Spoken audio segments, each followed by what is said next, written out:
Hello and welcome to The Herd Has Spoken, a podcast brought to you by MuskOx Men's Apparel.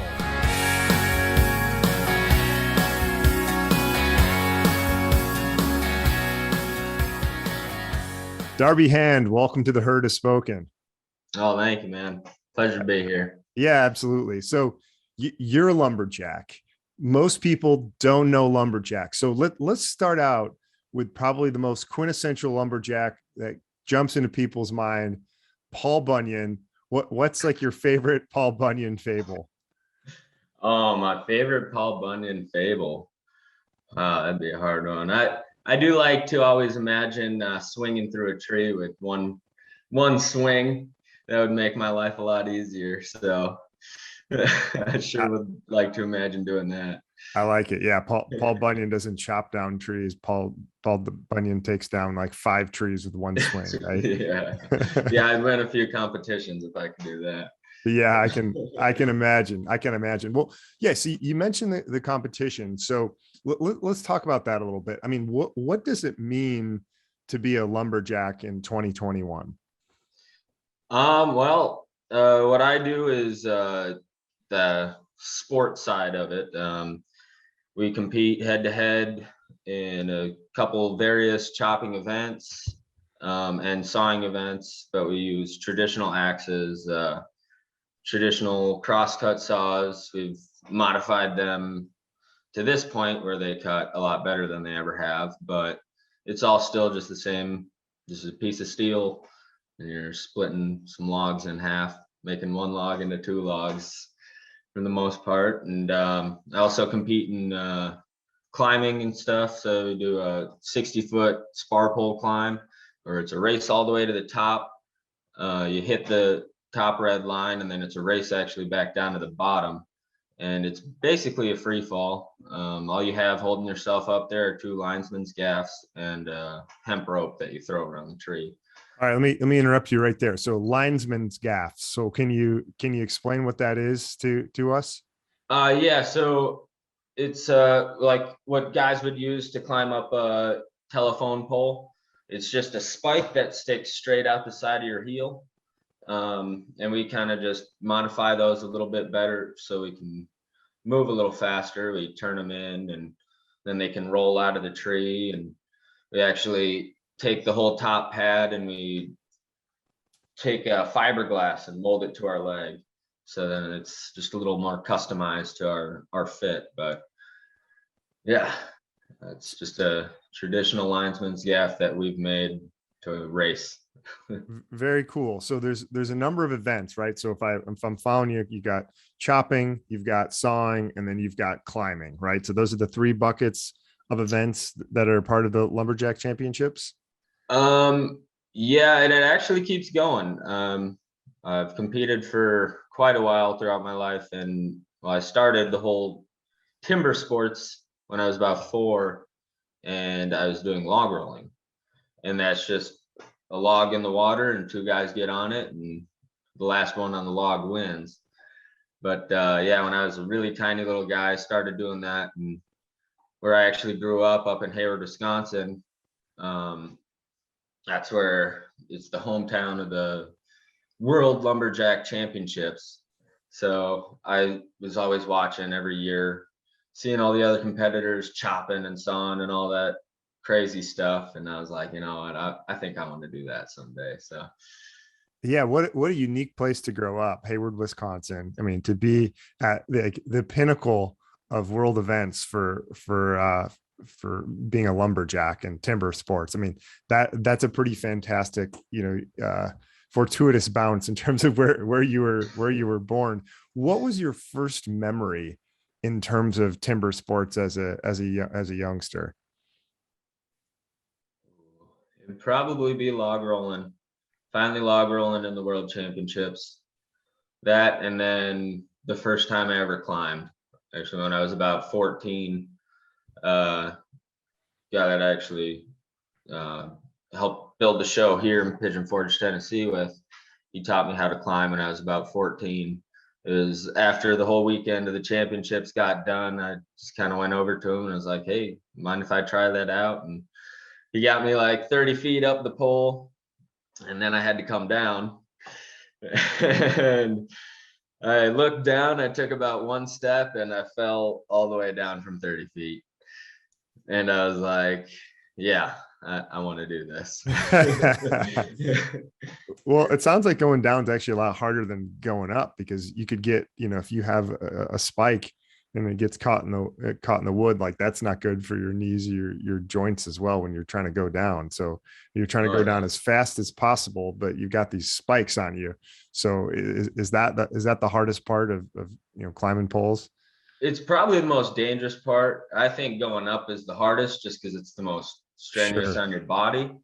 But the coming down, I definitely know a few guys who have snapped their legs in half, broken. There's one guy who broke both of his ankles at the same time.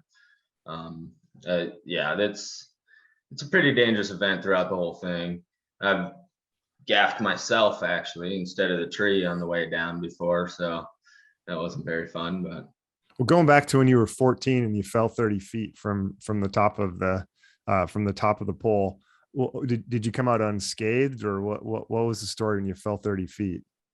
Oh, I had splinters all over my arms, and I had some splinters on my knees and stuff. But if you're going to be part of this sport, you got to be ready for splinters, and you got to be ready for cuts and stuff like that. Yeah, I can only imagine. I mean, you probably have 100 splinters in you at any point in time, given that you're spending all your day around wood, right? Oh yeah. Yeah, I don't think there's it's ever a time where I don't have one or two big splinters on me. Okay, so I want to go back here. So you're age 4, and you see this first log rolling competition. Next thing you know, you're jumping in the lake or the river and get an opportunity to do log rolling on your own. And then next thing you know, you're now the 2021 U.S. rookie champion for Stihl Timbersports.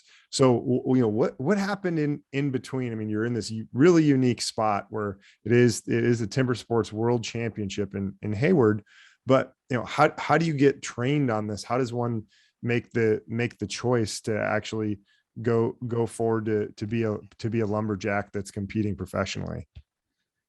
I just really had the desire from a young age. I even remember there's a little drawing I made going into I think it was 4th grade, and we had to write down what we wanted to learn that year and draw a picture of it.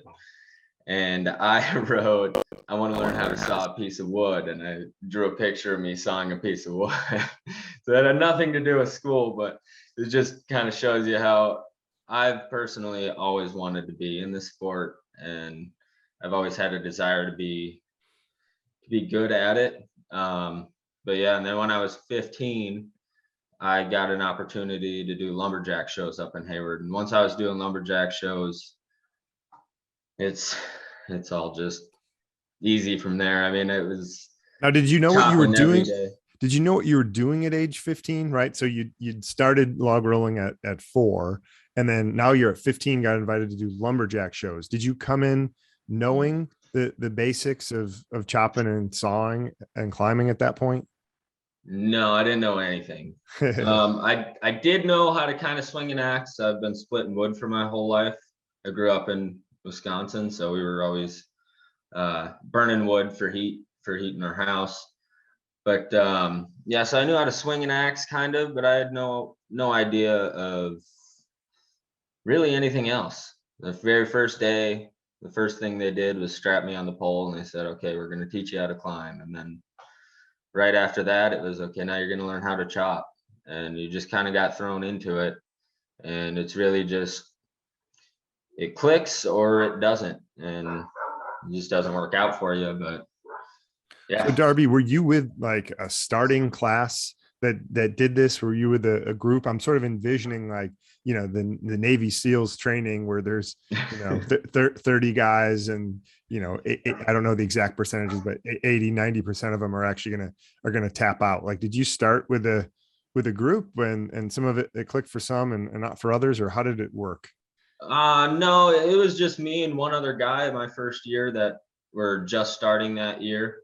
We were actually both 15 years old, so it was kind of fun we were kind of going head to head in our own races, like, well, I'm getting better at this event faster than he was. He was a better climber and I was a better chopper. So we had some fun going back and forth with that. But yeah, I've only known a couple people who didn't really work out in the sport, because the community in the sport is so good that everybody's willing to teach anybody.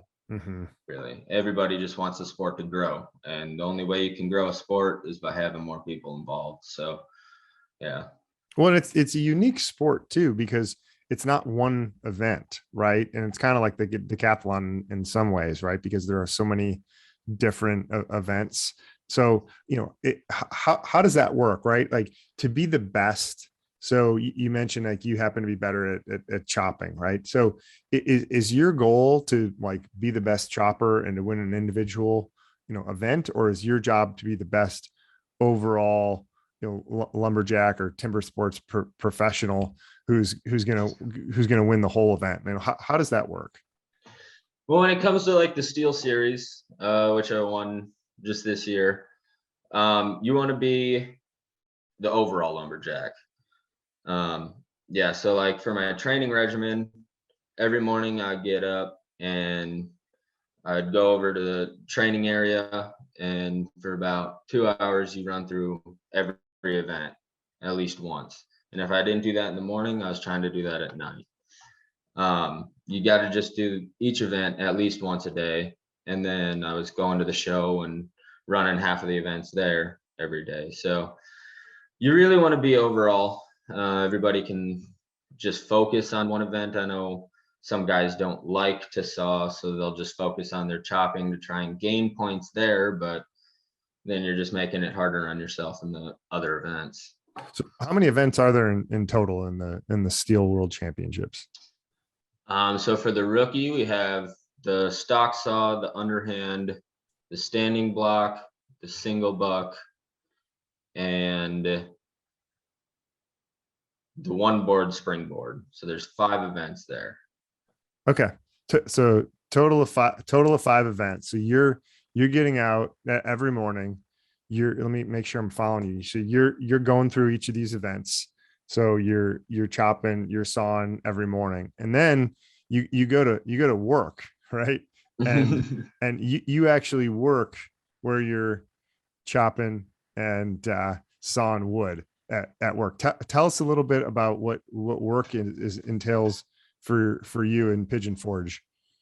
Yeah, so I work over at Paula Deen's Lumberjack Feud, Pigeon Forge, and that every day we go in, we get the wood prepped, we press a bunch of wood, get it all lathe turned, so it's 10 inches, so we're all chopping the same size wood for the show. But then, yeah, you're doing about 2 to 4 chops every show, and we're doing around 2 to 3 shows every single day, and you're doing that 5 days a week. So in the summer months, you're working hard. They're about 12-hour days just at work, and then on top of that, trying to fit in some training.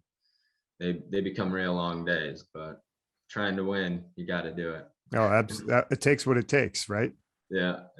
So for you, how is training different than what you're doing at the shows, right? Because from a casual person's perspective, sort of it's all timber sport. So whether it's the show or training, so what's that differentiation between the 2 things? It's a huge difference, actually. I always say, you can't train in a show because it's not worth it. In a show where we're just moving, and you can't stop in a show. You can't stop and look at your hit and say, did that go in the wood exactly how I wanted it? Was it exactly where I wanted it? If you mess up, you just have to keep on moving. And then by the time you're done with the log, or by the time you're done with an event, you have to think back on that and try and fix it after the fact. And that just doesn't really work. Yeah, you got to be able to go about 60, 70% and just place everything exactly where you want, because so much of this sport has to do with precision and just axe placement. Believe it or not, it's not all just be the biggest, strongest guy.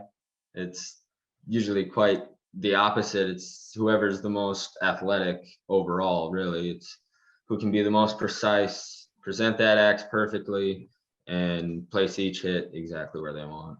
So what's your favorite event? My favorite event would be the standing block chop.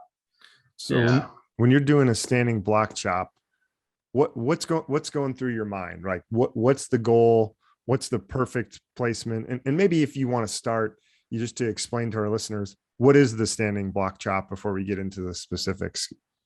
Okay, so the standing block chop is just you have a lathe turned log. It's usually about 10 to 12 inches, and it's standing vertical right next to you. And it's basically simulating chopping down a tree.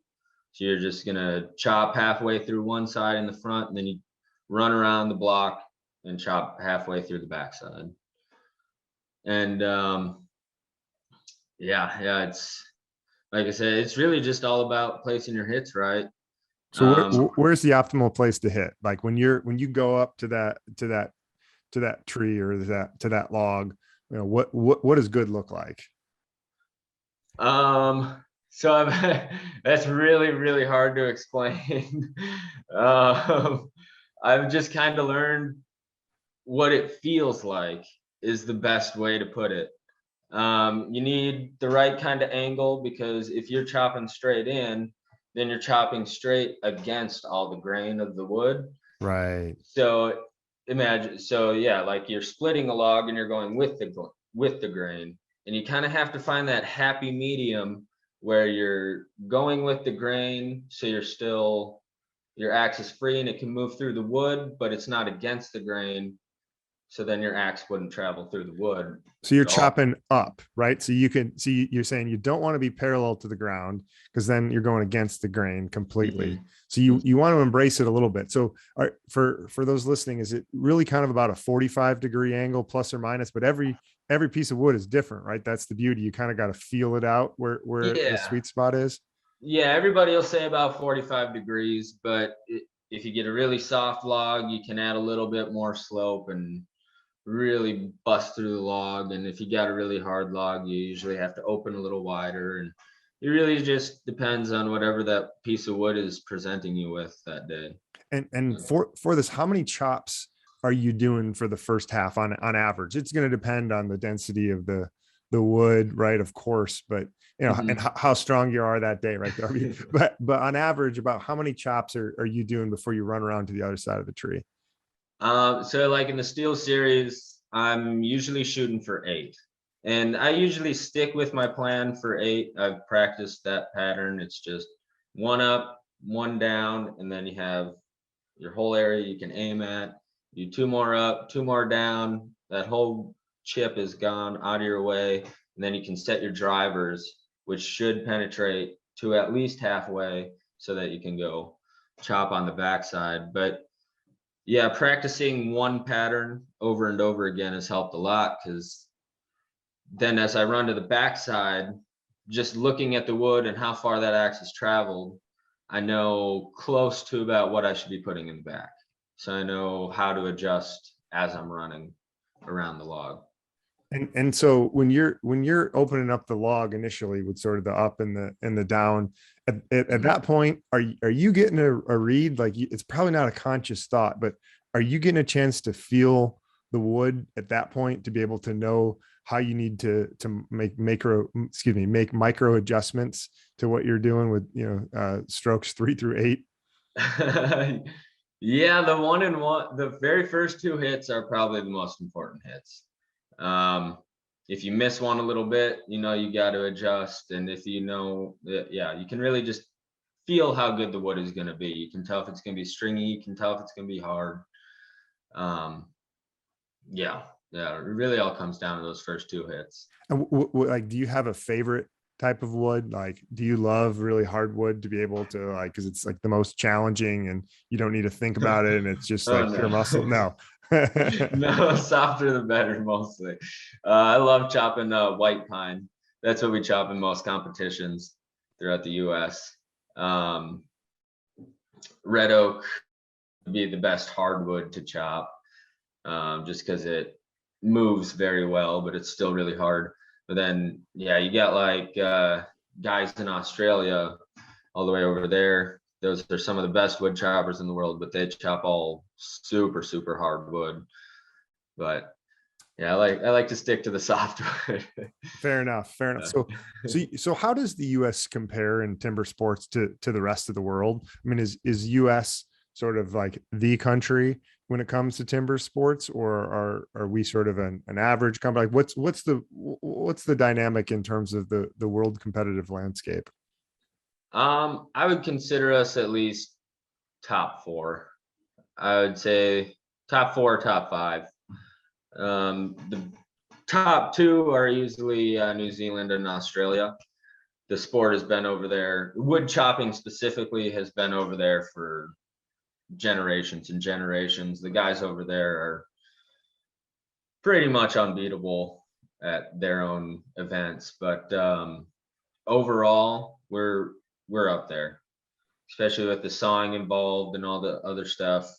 We've come a long way, the US. So how important is sort of the infrastructure and support associated with US timber sports? I mean, I know for Olympic sports, that's just such a critical piece. Like, hey, do we have the training, the facilities, the coaching, and ultimately like the dollars to be able to fund athletes to prepare? What is the dynamic like in timber sports? It's definitely a lot harder, mostly because you got the wood procurement. You gotta get your wood somewhere. Timber prices are rising right now, and it's Yeah. getting a lot harder to find good training wood because everybody just wants to bring it straight to a sawmill and sell it. So that part of the whole sport has gotten a little more difficult. The equipment itself gets real expensive. Um, but yeah, if you know the right people, and everybody is willing to help you, but if you know the right people, you can usually get your hands on some pretty good equipment. Actually, the guy that coaches me, his name is Matt Slingerland, and he let me use some of his best axes, basically $650 axes to swing in the Stihl series, and that played a huge part in me winning. Um, and then we actually have collegiate series all over the US. So that really helps some guys that didn't get the opportunity like I did to grow up in Wisconsin and get to chop at 15. So those guys can come in and they get to figure out the sport, and they'll have a coach to teach them how to get through it. And yeah. What does it mean to you, Darby, to be a lumberjack? What does it mean to me? Um, just having a great time every day and working out, getting paid to work out, basically. Uh, yeah, just having a good time. I mean, there's some days where it's hard. It's miserable chopping that wood out in 100-degree weather, but you still get done with the log and you just have a feeling of satisfaction because you still got through it. Yeah. How's it changed you as a person, right? So that one of the things I'm always so fascinated with this sport is because sports really in so many ways sort of a microcosm of life. So what has timber sports taught you, and how has it changed you? I would say my work ethic has skyrocketed since I was 15, and learning the work ethic here, doing timber sports, doing lumberjack sports, just in general. You have to work as hard as you can work to really succeed in any of it. And you have to give it your all every time. And it's not even just giving it your all, it's also listening to the people that are giving you advice. It's listening, taking in, absorbing everything that you can to better you in what you're doing. It really just learned that and been able to apply that all over life too. I'm actually going to school full time, so I was training, going to school full time and working full time. But the work ethic that this has taught me, it felt like nothing. I mean, yeah. Yeah, I love that story. I mean, honestly, this is probably one of the themes for those who continue to follow and listen to the Herd Has Spoken. Is it really doesn't matter what you do, whether you're a pro athlete or you're a venture capitalist. One of the things that we continue to hear is like, hey, there's no substitute for hard work.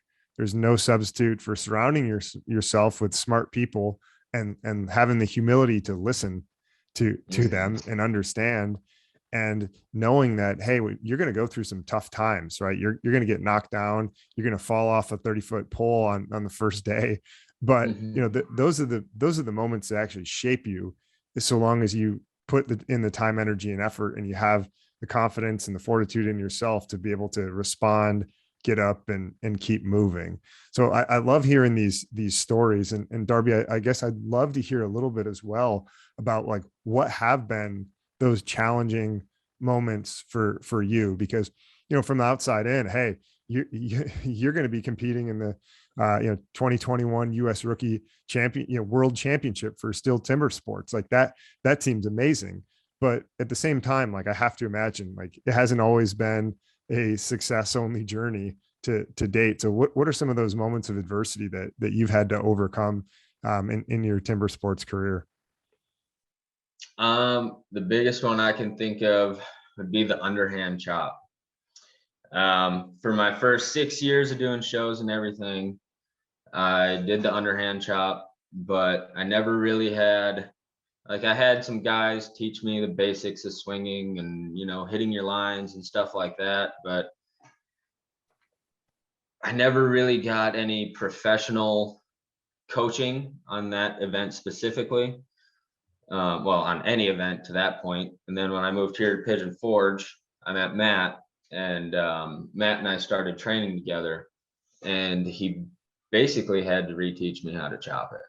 After doing it for 6 years, I had to throw everything that I thought I knew out the window and relearn it how he wanted me to do it. And now I'm chopping hundreds of times better than I was back then. I actually think about the log. I think about every aspect of the chop, but that was super frustrating for me because I would get halfway through a chop and I realize I'm doing the old bad habits again. And I got lucky with a couple of the events moving here, like the standing block, because I started out on a clean slate. I had never done the standing block when I moved here. So I've learned that in the last 3 years, but the underhand was definitely the most frustrating. Had to just take a step back. There were tons of times where I would just try to hit one hit over and over and over again, and it just wouldn't go as I liked it. And had to step off the log and let the frustrations cool down and get back up there and try it again, and just pay attention, make sure you fix the habits. And It's interesting that like creating new habits you found to be actually pretty easy, but trying to recreate or create better habits than ones that you've developed in the past is really hard. What do you think made that so hard? I mean, was it like you weren't sure that the new method was best? Was it just muscle memory that you had to overcome? Like, what do you think made it so challenging for you with respect to the underhand chop? I would say it was muscle memory. Before that, when I was living in Hayward, we would do 2 shows a day, and we were doing at least 2 underhand chops every show. Yeah, it was 2 underhand chops every show. And we were doing about 100 shows every summer.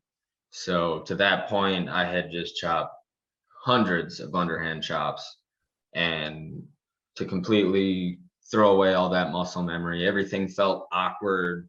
I just felt like my hands shouldn't be where they were. It my arms felt weird, my legs felt weird, everything just felt weird when I was first trying to change everything. Yeah, when I was first trying to break all those bad habits. And that even happens now. Like somebody will watch it and be like, hey, I think you're slightly off here. And just that slight adjustment feels like you moved a whole foot. But really, if you watch a video, it almost looks the same. It's just an inch adjustment here or there.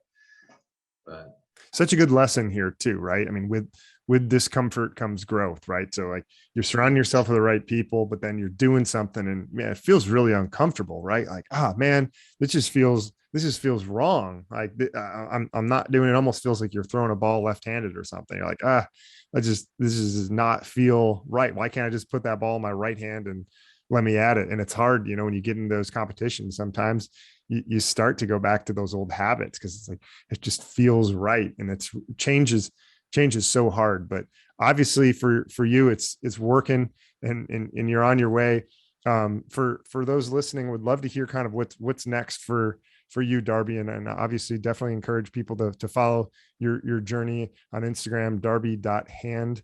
Give Darby a check out Darby, and if you think he's worth a follow, by all means do so. But would love to hear kind of what's next. I understand you've got this, your US rookie champion. So now you're going into the world championships. What should we expect from you here going forward? Oh yeah, so in May here, I'll be representing the US in Sweden. Get to do the rookie world championships. So hopefully that goes well. I'd like to at least podium there. That's a pretty big goal of mine. But then after that, I'm gonna have to start training and really working towards the pro series and try and make the semifinals and then the finals there. Just keep growing in the sport. I want to do the sport for the rest of my life. And there are guys, they actually have masters events is what they call them. And I think it's like anybody over 60 years old can do the masters events. And I want to be out there doing it when I'm 60 years old and chopping away. I love it. Well, listen, Darby, we appreciate you taking the time here to share all of your experiences. And I know you got the MuskOx herd. It's going to be cheering you and following you again. You can follow darby.hand on Instagram. But Darby, before I let you go, a couple final questions here for you. So number one is, what is your biggest pet peeve when it comes to timber sports? Probably the stereotype of lumberjacks. A lot of people you say lumberjack and they think just big dude with big beard. Well, I got a beard, I guess. That one doesn't work too well. But yeah, just a big, dumb, burly lumberjack who smacks away at a log. And that stereotype is just so wrong because there's so many people in the sport. I mean, it's just like any other sport. The guy that coaches me actually has his doctorate in physical therapy. I'm in forest management, so like think about ecology, and like so many people are just so much smarter than just a big dumb burly lumberjack who just beat away. And even during the event, it's not just beating away at the log. It's not just moving as fast as you can.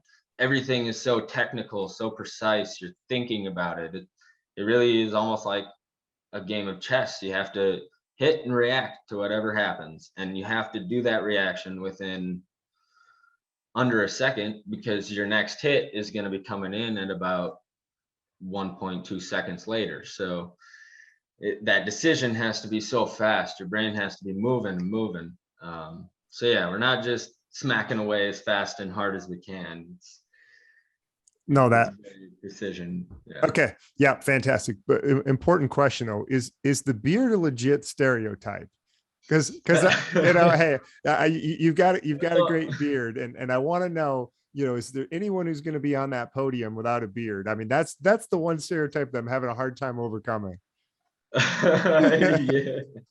No, there are. I know a few lumberjacks who can't grow a beard. No, fair enough. I appreciate you being a good sport on that one. Finally, what's the best piece of advice you've ever received? The best piece of advice that I ever received, I had to really think about this one. And I remembered a time where it was actually right after the World Championships. It was like a big lumberjack party. And I got to talk with a guy named Dale Beams. And he's from the Australia, New Zealand area.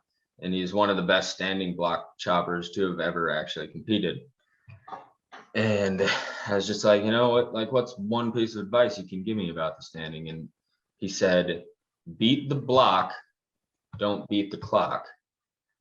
Because you're not, and what he meant by that was you're not racing the time. You're not racing the best time. You're not racing the guy that's standing next to you. What you're racing is the log presented in front of you and yourself.